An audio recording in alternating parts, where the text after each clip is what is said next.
Part 7 में आपने देखा कि डोडी जिम को सब कुछ बताती है और वो दोनों रेडियो स्टेशन आकर रिकॉर्डिंग सुनने लगते हैं। वहीं डोडी सुनती है कि जिम ने ही इस डोम को बिछाया और लेस्टर का मर्डर किया है। डोडी डर कर ये पूछती है कि आपने और कितने लोगों को मारा है। वहीं जिम अपने गुनाह कबूल कर डोडी को शूट कर देता है और रेडियो स्टेशन को भी आग लगा देता है।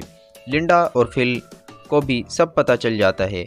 वो कहते हैं कि बारबी ने ही स्टेशन को आग लगाई होगी। अब बारबी एंजी से मिलता है और उसे बताता है कि जिम जूलिया को मार देगा, हमें इसे बचाना होगा। अब एंजी बारबी को छुपके से हॉस्पिटल ले जाती है। वहीं जूनियर भी हॉस्पिटल आ जाता है और एंजी इसे डिस्ट्रैक्ट करने की कोशिश करती है। वहीं पीछे से बारबी जूलिया को लेकर एम्बुलेंस की तरफ जाता है। वहीं एंजी ड्राइव करती है और बारबी पुलिस का ध्यान भटकाता है। बारबी जूलिया को सब बताता है कि पुलिस तुम्हारी तलाश में है। लिंडा और फिल बारबी को पकड़ लेते हैं और अरेस्ट कर लेते हैं।